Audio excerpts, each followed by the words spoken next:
So in this video, we're going to be comparing the Ursa Mini Pro G2 and the Blackmagic Pocket Cinema Camera 4K. I do have some of these footage available for you guys to download, so check out the playlist in the comments below because I did provide you guys with some files to mess around with so you can kind of see where I'm coming from when doing these comparisons and review.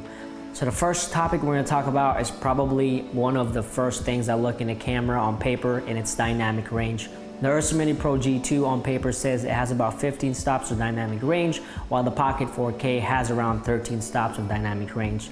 I can safely say, according to my testing, that is actually true, that the Ursa Mini Pro G2 has a little bit more dynamic range than the Pocket 4K, especially in the highlights area. But if you are an untrained eye like I am, honestly guys, you will probably not even realize or notice the difference between the two as far as dynamic range. But when you start looking at scopes and waveforms, you're definitely gonna see it there, and especially in a high dynamic range kind of situation or shot. Now, the next thing we're gonna talk about is the color science of both cameras. Now, both cameras have Generation 4 color science, and they are very, very identical outdoors. I can tell you right now, they are so similar outdoors, but when we're talking about indoors and skin tones, when those are involved, then they kind of differentiate between one another by just a little bit. I can tell you right now, with Caucasian skin tone, the Ursa Mini Pro G2 really pushes some magenta into the skin tones a little bit, and then the Pocket 4K kind of has that little bit of greenish look to it. Nothing you really can't fix in post, but I just would like to let you guys know that these two act differently as far as skin tones goes right off the bat, right out of the camera. The next thing we're going to talk about is low light capabilities. Now, I'm not talking about crazy Sony full frame. I'm talking about ISO 3200 capabilities. Now originally I was kind of worried about the Ursa Mini Pro G2 because the 4.6K Ursa Mini was not really good in ISO 1000 and above. ISO 800 was good, 1000 was kind of good, but the higher you went, it was kind of horrible. But I can safely say right now that ISO 3200 on the Ursa Mini Pro G2 is very, very usable in my opinion, of course. That being said, I'm gonna have to give it to the Pocket 4K just because it is a dual native ISO camera, and additionally you can add a Metabone speed booster or a Viltrox speed booster so you can get an extra stop light intake with your lens. So low light capabilities, I'm gonna have to go with the Pocket 4K. All right, so the next thing we're gonna talk about is weight and size. This is gonna be an obvious one, guys. For me, smaller is better because I travel a lot, go to cities a lot. I do a lot of run and gun with my daughters and my kids and whatnot. So for me, for weight and size, I'm gonna have to go with the Pocket Cinema Camera 4K. Additionally, the next topic is gonna be ergonomics.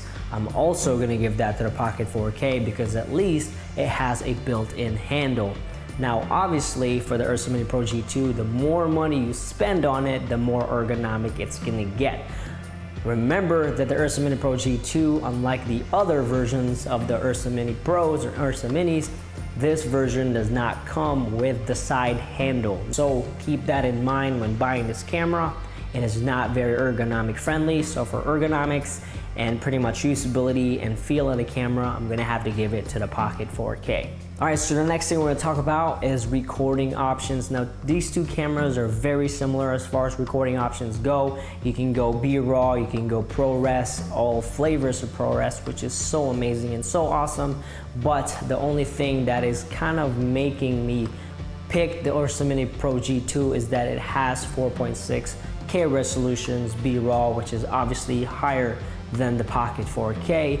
However, the Pocket 4K, you can downgrade the firmware to 6.1 and get Cinema DNG lossless, which in my opinion, again, is better than B-RAW, but that's just me. But for the sake of comparison, I'm gonna have to give it to the G2 because it has more resolution as far as recording options go. All right, next thing we're gonna talk about, speaking of recording, is media. So for the media, again, these two cameras are very similar. You can shoot with a CFast 2.0 card or a SSD T5 drive, which are much cheaper. So as far as media goes, it's gonna be a tie between the two because they technically use the same media. The next thing we're gonna talk about is anamorphic mode. This is obviously gonna go to the Ursa Mini Pro G2 because the G2 has an anamorphic shooting mode. Additionally, the LCD on the back of the screen has an anamorphic D-squeeze feature for 2x stretch and 1.33, meaning you can save your money. You don't have to get an external monitor just so you can see your anamorphic D-squeeze properly. As you all know, Pocket 4K, I've been shooting anamorphic with it with my DIY lenses, but it is 16:9. So when I de-squeeze the footage, it's super wide. It's insanely wide. I know you guys make fun of it all the time. So yeah, anamorphic wise is gonna have to go with the G2. All right, next thing we're gonna talk about is the menu system. Now the menu systems on both cameras are very, very similar to each other because like I said, these guys are pretty much like brothers and big brother and smaller brother. They're very similar, and I think Blackmagic Design has one of the best menu systems out there. It's so easy to get used to. It's so easily laid out, and I'm telling you right now, I didn't get paid to say that. I pay for all my cameras out of my own pocket, so pretty much what I'm saying is my opinion, but I think they have the best camera menu systems out there. It's so easy. So for menu system, it's gonna be a tie because they're technically the same exact thing. All right, next thing we're gonna talk about is frame rates or slow motion. I'm gonna have to give this to the Ursa Mini Pro G2 because this is actually their selling point with this new camera. The high frame rates that it can shoot with. They actually have a new sensor for this camera so that it can accommodate higher frame rate shooting, which is 4.6K 120 frames per second and 300 frames per second in HD. That's fantastic. The Pocket 4K only has 60 frames per second at 4K, which is really, that's enough for me. So high frame rates, slow motion is gonna have to go to the G2. All right, the next thing we're gonna talk about is battery life. This is gonna be weird just because the Pocket 4K has Canon LPE6 technically that you can use with the Pocket 4K, and then the Ursa Mini Pro G2 you're gonna have to use a V mount or gold mount because it doesn't have a Canon LPE6.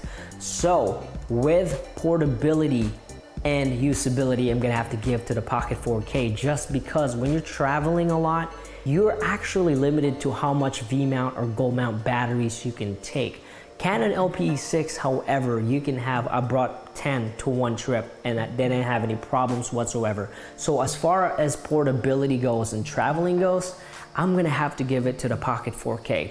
Additionally, the Pocket 4K, as shown in a previous video I had, you can actually use a V-mount battery with it as well. You just have to get a P-tap to Pocket 4K power cable, and that's pretty much it. So you have that versatility of using Canon LPE6 or V-mount battery. With the Ursa Mini Pro G2, you have V-mount or gold mount or whatever else you got. So portability, battery, I'm gonna have to go with, or power options, I'm gonna have to go with the Pocket 4K. All right, next thing we're gonna talk about is rolling shutter. The two cameras actually handle rolling shutter very, very well. I am so glad we're so over DSLR days with the stupid, really dizzying rolling shutter. Not global shutter, but it's still rolling shutter, but it's not as bad as the old DSLR rolling shutter days. But if I had to give it to a winner, it's gonna have to be the Ursa Mini Pro G2 because it just handles it just a little bit more. All right, next thing we're gonna talk about is audio. I'm gonna have to give this one to the Ursa Mini Pro G2. I actually am very impressed with the G2's audio recording quality. It's absolutely amazing for an in-camera XLR inputs on the body itself without having to get any additional external crap you got to put on the camera. The audio quality coming out of the Ursa Mini Pro G2 is actually really, really good. So for audio wise, Pocket 4K has a mini XLR and a 3.5mm inputs. They're not bad, but since we're comparing cameras here, I'm gonna have to go with professional audio sound recording of the Ursa Mini Pro G2. So the next thing we're gonna talk about are the LCD screens on the cameras itself. I'm gonna have to give it to the Ursa Mini Pro G2 because it's a little bit clearer, better, especially when you're using focus peaking. I can see the focus peaking on the G2 a lot more than the Pocket 4K. Additionally, on the G2, you can actually tilt your screen, which is also nice. They're both touchscreens, but if I'm gonna have to pick a winner, it's gonna have to be the G2 as far as screen goes. Okay, so the last thing I always talk about is price point. Now this is gonna be obvious, guys. For the price of $1,200, if you can find this camera somewhere, the Pocket 4K is still undefeated for me. At 4K resolution, 60 frames per second, RAW or BRAW, Cinema DNG lossless with ProRes all built in for $1,200, and it's cheaper if you sell the DaVinci Resolve on eBay. You cannot beat this camera. There's still nothing out there, in my opinion, that can beat this camera as a video camera at $1,200. And then the G2 obviously is about $6,000 for the body only. So Pocket 4K definitely wins it as far as price. It's still undefeated, in my opinion. It's still the best bang for your money, or best bang for your buck as far as video camera goes. All right, guys, so let's go ahead and talk about this, just wrap it up. So the verdict, basically, if you are trying to upgrade from a DSLR and trying to get your feet wet as far as raw recording and you don't have that much money, Pocket 4K obviously is the best choice for you. Like I said earlier, nothing can beat it at the price point. Get that. Now the Ursa Mini Pro G2, the people who are gonna be buying this camera is pretty much, if you're trying to get a red camera and it's a little bit too much for you, if an Arri Alexa is a little bit too much for you, before you get a used red camera or you use Arri Alexa, go ahead and take a look at this Ursa Mini Pro G2, because at the price point for a production camera, not a walk around camera like the Pocket 4K, I think it's pretty darn good for the price point. Now obviously, if you want to wait, I am comparing this camera to a Scarlet Dragon from Red. So if you want to wait for that test, go ahead. But if you really absolutely can't wait, go ahead and pre-order the G2 instead of getting a Red or an Arri Alexa. It's not a Red, it's not an Arri Alexa, but it's definitely worth looking into. All right, guys, so that is all I have for you guys today. If you have any questions, let me know. And like always, thank you all for all the support, the comments. I know pretty much the common people that comments in my YouTube channel, because I actually read most of them if I get notified. YouTube sometimes don't notify me when people comment, but like always, thank you all for the support. The channel is growing, and yeah, that's pretty much it. I only got 3% left, 2%. Peace.